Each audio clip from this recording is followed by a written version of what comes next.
الحمد للہ رب العالمین الرحمن الرحیم مالک یوم الدین ایاک نعبد و ایاک نستعین والصلاة والسلام علی اشرف الانبیاء والمرسلین اما بعد فاعوذ باللہ من الشیطان الرجیم بسم اللہ الرحمن الرحیم الذین ينفقون فی السراء والضراء والکاظمین الغیظ والعافین عن الناس واللہ یحب المحسنین صدق اللہ العظیم وصدق النبی الکریم الامین الحکیم۔ عزیزان محتشم، آج میں اور آپ درس قرآن کی اس نشست میں اللہ اور اس کے محبوب کی رضا کے لیے جمع ہوئے ہیں۔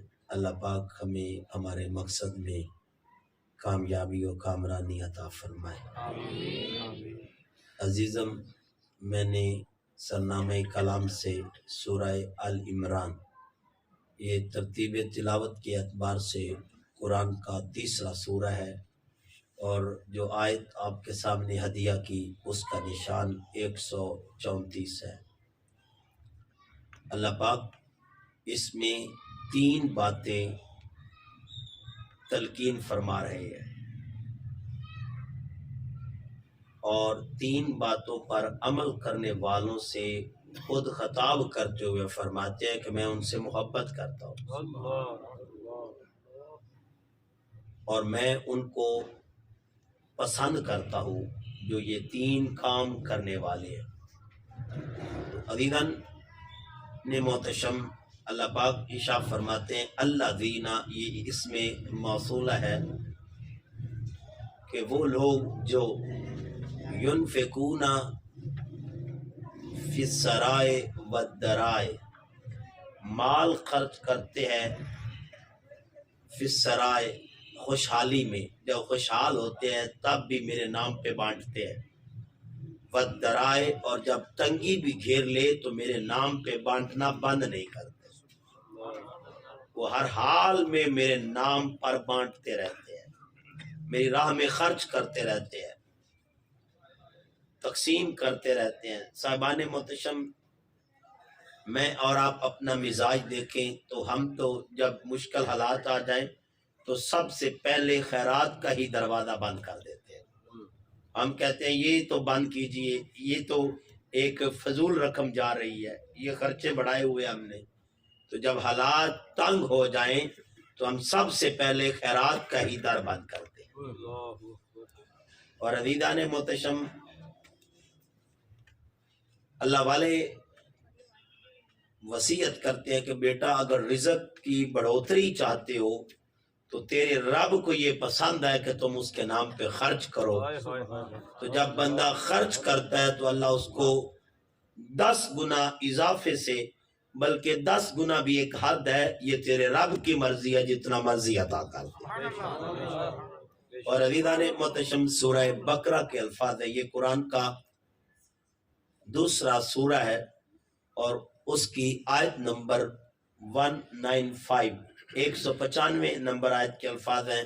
اللہ پاک وصیت کرتے ہوئے ارشاد فرماتے ہیں وَأَنفِقُوا فِي سَبِيلِ اللَّهِ، اور اللہ کی راہ میں خرچ کرو، یعنی وَأَنفِقُوا، خرچ کرو، فی سبیل اللہ، اللہ کے راستے میں، وَلَا تُلْقُوا، اور اپنے آپ کو نہ ڈالو، ولا، اور نہ، تلقوا، نہ ڈالو، بِأَيْدِكُمْ إِلَى التَّهْلُكَةِ، اپنے ہاتھوں کو ہلاکت میں نہ ڈالو، یعنی کنجوسی کر کے اپنے ہاتھ کو ہلاکت میں نہ ڈالو، بلکہ خرچ کر کے اپنے رب کو راضی کر لو۔ وَآسِنُوا اور بھلائی کیا کرو، خدمت کیا کرو لوگوں کی، ہمیشہ ان پر احسان کیا کرو، ان کے ساتھ نیکی کیا کرو، ان پر خرچ کر کے ان پر نیکی کیا کرو۔ ان اللہ یحب المحسنین، بے شک تمہارا رب پسند کرتا ہے جو بندے بھلائی کرتے ہیں۔ اور ایک حدیث کے الفاظ ہیں، جو بندہ کسی کی کام آئے اور اس کے کام کے لیے قدم بڑھائے، جب وہ قدم اٹھاتا ہے کسی کے کام کی خاطر کہ وہ اس کا کام کر دے، تو حدیث کے الفاظ ہیں جب وہ قدم اٹھاتا ہے اللہ قدم قدم پر نیکی لکھ دیتا ہے اور قدم قدم پر اس کے گناہ کو مٹا دیتا ہے کہ اس میرے بندے نے میرے بندے کی خدمت کے لیے قدم اٹھائے۔ تو پہلا انداز اور پہلی نصیحت جو اللہ اس آیہ کریمہ میں بتا رہے ہیں، الذین ینفقون، کہ جو لوگ خرچ کرتے ہیں فی السرائے، خوشحالی میں، جب ماحول خوشحال ہو تب بھی میرے راہ میں بانٹتے ہیں، والضرائع، اور اگر تنگی بھی آ جائے تو پھر بھی بانٹنا بند نہیں کرتے، پھر بھی راستے میں تقسیم کرتے رہتے ہیں۔ آؤ عزیزان محتشم، یہ واقعہ تو بڑا معروف ہے، اہل بیت اطہار سے منسوب ہے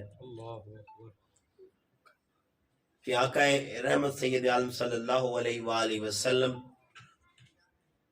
یہ واقعہ باب مدینہ العلم کتاب میں لکھا ہے اور بھی محدثین نے لکھا ہے کہ حسنین کریمین کو حضور سید عالم صلی اللہ علیہ وآلہ وسلم نے بخار کی حالت میں دیکھا تو حضور فرماتے ہیں اے علی اور فاطمہ علیہم السلام تو منت مانو، تو انہوں نے روزوں کی منت مانی کہ ہم 3 روزے رکھیں گے، 3 روزے رکھیں گے جب ہمارے یہ شہزادے تندرست ہو جائیں۔ تو عزیزان محتشم، میرے اور آپ کے عقیدے میں ہے اور محبت والوں کے عقیدے میں ہے، ہر امتی کے عقیدے میں ہے کہ حضور ہاتھ اٹھائیں تو رد نہیں ہوتا۔ تو اب یہ منت کی ایک نصیحت کر کے منت کے انداز کو بھی بتا دیا کہ جیسے منت یہ مانے ویسے تم مان لینا، منت قبول ہو جائے۔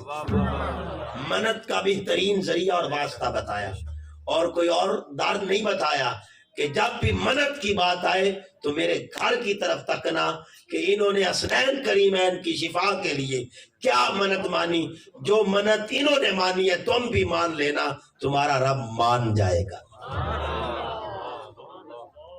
تو عزیزان محتشم، حضرت مولا علی شیر خدا کرم اللہ تعالی وجہ الکریم اور حضرت سیدہ کائنات نے منت مانی کہ ہم 3 روزے رکھیں گے جب ہمارے یہ شہزادے تندرست ہو جائیں۔ تو اللہ پاک کی کریمی سے شہزادے تندرست ہو گئے، جب تندرست ہوئے تو پہلا روزہ رکھا، منت کے پہلے روزے کی ابتدا کی۔ تو جب افطاری کی بات آئی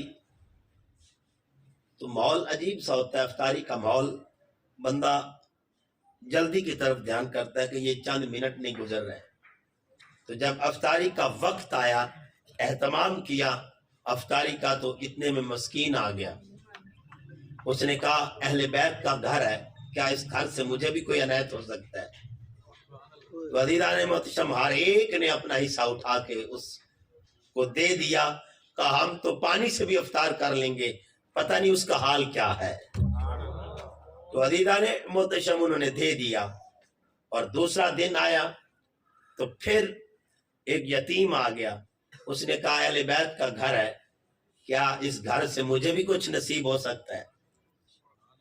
یہ تو داری ایسا در تھا جو اپنی فکر نہیں کرتا، اوروں کی فکر میں ہی تھا، تو اس یتیم کو بھی عطا کر دیا اور خود پانی سے افطار کیا۔ تیسرا دن آیا تو جب تیسری افطاری کا وقت آیا تو نڈھال ہو چکے تھے صاحب، 3 دن کے بھوکے انداز چل رہے تھے، اور تیسرے دن جب ایک قیدی آیا، اس نے کہا کہ اہل بیت کا گھر ہے، کیا مجھے بھی عنایت ہو سکتا ہے؟ تو عزیزان محتشم، یہ نہ دیکھا کہ ہمیں 3 دن ہو گئے کوئی نہ کوئی دروازے پہ آ جاتا ہے اور افطاری کے وقت ہی آ جاتا ہے، اور کوئی بات نہ زیبا تو دور کی بات، اس کے اگلے لفظ بھی نہیں سنے، جو ہی انہوں نے پکارا تو اپنی اپنی افطاری اٹھا کے اس کو پیش کر دی۔ یہ بات تمہارے رب کو اتنی پسند آئی کہ اس کو قرآن میں نقل فرما دی۔ آؤ دوستان گرامی قدر، اللہ پاک یہ ہمیں نصیحت کر رہے ہیں کہ جو لوگ ہر حال میں میرے راستے میں بانٹتے رہتے ہیں، یہ تو پہلی وصیت۔ یہ نہ دیکھا کرو ہم تو دروازے ہی وہ بند کرتے ہیں کہ جہاں سے خیرات کا در کھلا ہو، یہ بند کر دیا جائے۔ مدرسے میں دیتے تھے، حالات ٹھیک نہیں، بند کر دو۔ کسی بہن کا سہارا بنے ہوئے تھے، یہ بھی بند کر دو۔ یہ کسی بھائی کے ساتھ تعاون کرتے تھے، یہ بھی بند کر دو۔ حالات اپنے ٹھیک ہو تو پھر بانٹا جاتا ہے۔ نہیں صاحب، آپ کو قرآن وصیت کر رہا ہے، حالات کو نہ دیکھا کرو، اس ذات کو دیکھا کرو۔ الذین ینفقون، خرچ کرتے ہوئے حالات نہ دیکھا کرو، بلکہ ذات کبریا کو دیکھا کرو کہ اس کے نام پہ بانٹ رہے ہیں۔ پھر حالات کیسے؟ حالات جانے تمہارا خدا جانے۔ آؤ دوستان گرامی قدر، میں نے اللہ والوں سے سنا ہے، وہ کہا کرتے، میں نے جب اللہ والوں کی نشستوں میں بیٹھا کرتا تو وہ ایک ہی نصیحت کرتے، بیٹے حالات تنگ آؤں، جب حالات گھیر لیں اور تنگی ہو تو تنگی کی حالت میں جب بانٹو گے تو تنگیاں ختم ہو جائیں گی۔ تو دوستانی گرامی قدر، پہلی نصیحت اللہ کی کہ ہر حال میں میرے راستے میں خرچہ کرو۔ اب جس سے محبت ہو اس کے راستے میں بانٹنے میں یہ نہیں دیکھا جاتا کہ میرے پیچھے کیا بچے گا، یہ دیکھا جاتا ہے کہ یار کتنا خوش ہوگا، یار کے راستے میں کیا بانٹا جائے۔ ہر حال میں بانٹنا بند نہ کیا جائے۔ تو عزیزان محترم، میں تھوڑا اور ترک سے آپ کو ایک بات سمجھانا جا رہا ہوں۔ میں نے جب یہ آج پڑھی تو ایک استغراق کی کیفیت ہوتی ہے، بندے کی حالت ہوتی ہے، بندہ خیالوں میں چلا جاتا ہے۔ میں بھی خیالوں میں گیا، میں نے تصور کیا کون کون کس انداز میں بانٹ رہا ہے، تو میں چلتے چلتے وادی کربلا میں پہنچا، اور یہاں پہ اللہ کی راہ میں خرچ کے انداز ہی کچھ اور تھے اور طریق تھے صاحب۔ جب میں نے دیکھا کہ حالات بھی تنگی کے ہیں، پیاسا بھی ماحول ہے، بھوک کا ماحول ہے، اور بچوں کی بھی پیاس نظر آ رہی ہے، لیکن آج حسین دولت نہیں مان رہے، دولت سے بھی زیادہ قیمتی اپنے رب کے نام پہ بانٹ رہے۔ آج قربانی اکبر دے کر اپنے رب کی راہ میں خرچ کر رہے ہیں کہ میرے اکبر کو قبول فرما لے، میرے اصغر کو قبول فرما لے۔ اللہ کا فرمان ہے، الذین ینفقون فی السراء والضراء، جو تکلیف میں اور خوشحالی میں ہر حال میں میرے راہ پہ باندھتا رہتا ہے۔ اے اللہ، ظاہری مال تو میرے پاس نہیں ہے لیکن اولاد کا مال تو ہے، آج میں اولاد تیری راہ میں بانٹ دیتا ہوں۔ الذین ینفقون فی السراء والضراء، ہر حال میں تقسیم کرتے رہتے ہیں۔ اور دوسری وصیت، والکاظمین الغیظ، جو اپنے غصے کو کنٹرول کرتے ہیں، اپنے غصے پر قابو کرتے ہیں۔ یہ اللہ کے پسندیدہ لوگ ہیں جو اپنے غصے کو قابو کرتے ہیں۔ بڑا غصہ تھا، میں نے تجھے مارنا تھا، لیکن میں اس کو دیکھ رہا ہوں، اس کو غصہ نہ کرنا پسند ہے۔ اور ہمارے اسلاف کہتے ہیں، بیٹا ایک چیز حرام ہے لیکن اس کو پینا جائز ہے۔ پوچھا جائے حضرت وہ کیا؟ کا غصہ۔ یہ ہے حرام، جتنا زیادہ پیو گے اتنا زیادہ ثواب ملے گا۔ والکاظمین الغیظ، اپنے غصے کو قابو کر لو، اپنے غصے کو قابو کر لو۔ میں اس کی چند مثالیں دیتا ہوں۔ صاحبان محتشم، اب غصے کو قابو کرنا تیرے رب کو بڑا پسند ہے۔ اب کسی نے مجھے گالی دی تو میں اس کی گالی کو برداشت کر کے اب اسے بدلے میں نہ دوں، تو میں نے اپنے غصے کو قابو کر لیا اور میں نے اپنے غصے کو کنٹرول کیا، ضبط کیا اپنے غصے پر۔ دل تو چاہا کہ بدلہ لوں، لیکن میرے اللہ کی نصیحت یاد آ گئی، والکاظمین الغیظ، اللہ کو پسند یہ ہے کہ غصہ قابو کر لے.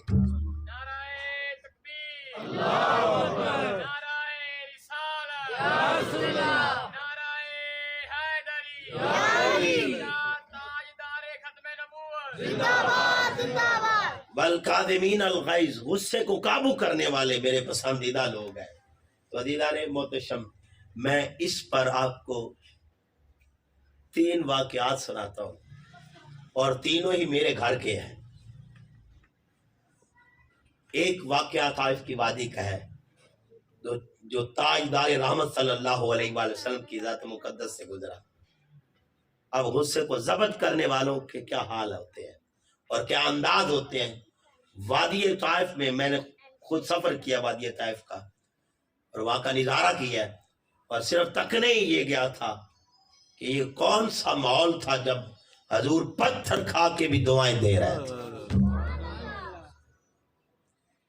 تو عزیزان محتشم، آج سے 1400 سال پہلے کی بات ہے.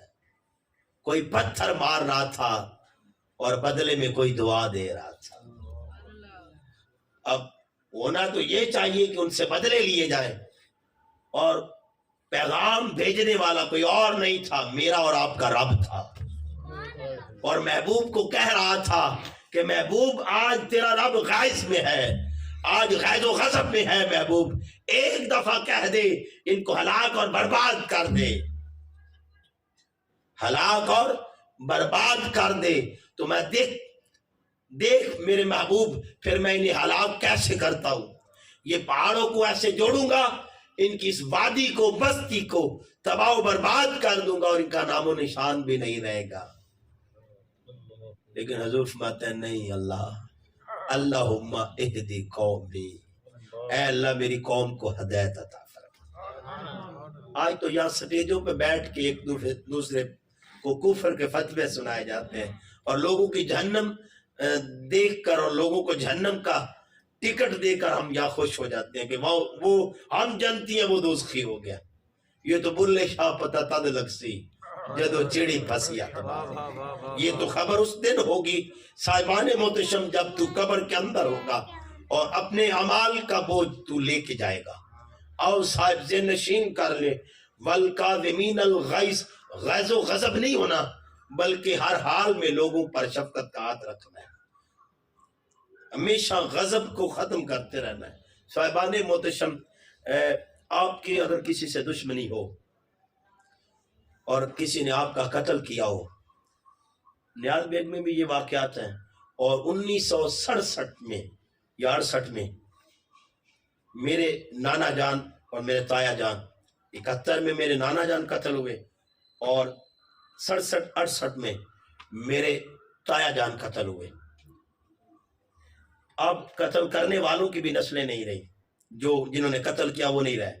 اب ان کی پوتوں پر پوتوں میں سے ہیں یا بیٹے ہیں جن کو بیچاروں کو خبر ہی نہیں، جیسے مجھے خبر نہیں تھی اس واقعات کی. لیکن آج بھی اگر ان کے ساتھ میں پیار کروں تو میرا معاشرہ مجھے بغیرت کہتا ہے،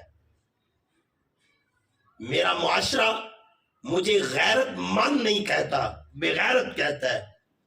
تو عزیزان محتشم، میں نے جب والکاظمین الغیظ پڑھا کہ اللہ کہتا ہے ہر حال میں اپنے غصے پر قابو پاؤ، اور دشمن کو بھی دیکھ کے، در پہ آ کے دیکھ کے ان سے محبت کرو، اپنے غصے پر قابو کرو، اور قابو پا کر اپنے رب کو راضی کرو.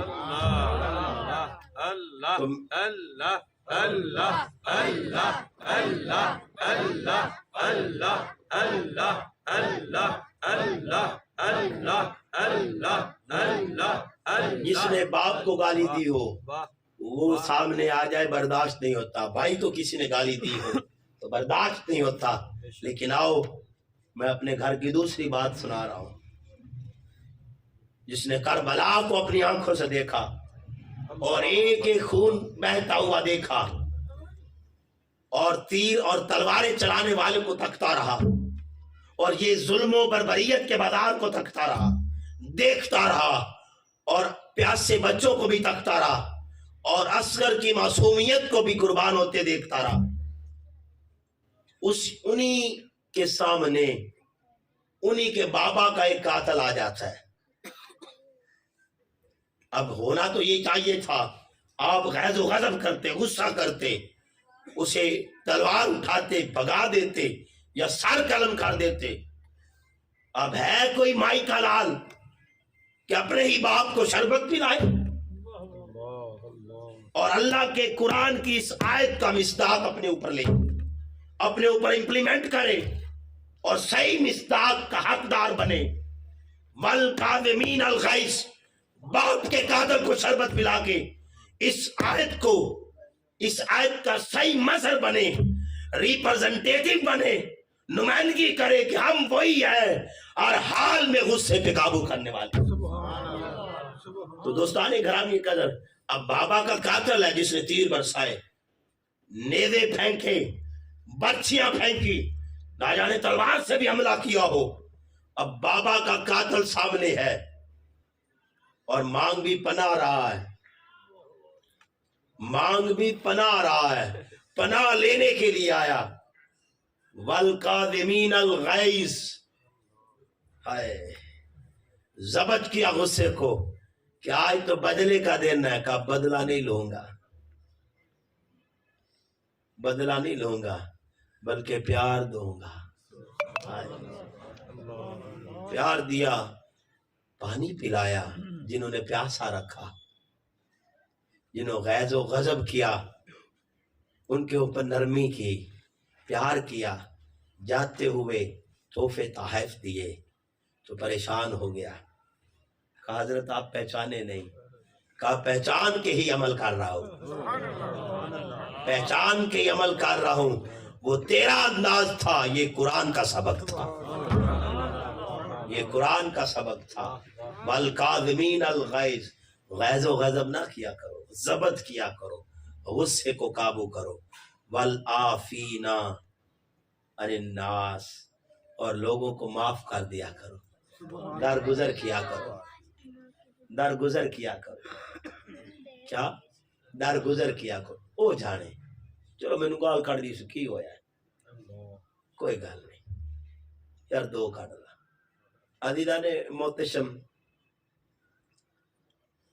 بے نشین کر لے، جو بندہ درگزر کرتا ہے اللہ اسے پسند کرتا ہے، جو بندہ درگزر کرتا ہے کوئی بات نہیں، اللہ او جانے کوئی گال نہیں، یعنی میں نے کٹی اس کو گال کوئی ڈر نہیں، میں بھی اندھی ماں نو کٹاں گا تو میرے تے اندر فرق کی رہتا ہے، کوئی ڈر نہیں۔ او جانے یہ لفظ سادہ پنجابی کا ہے، جو بندہ اس کے پیچھے اپنے غصے کو چھپا لے اور انہیں معاف کر دے، اس بندے کو اللہ پسند کرتا ہے۔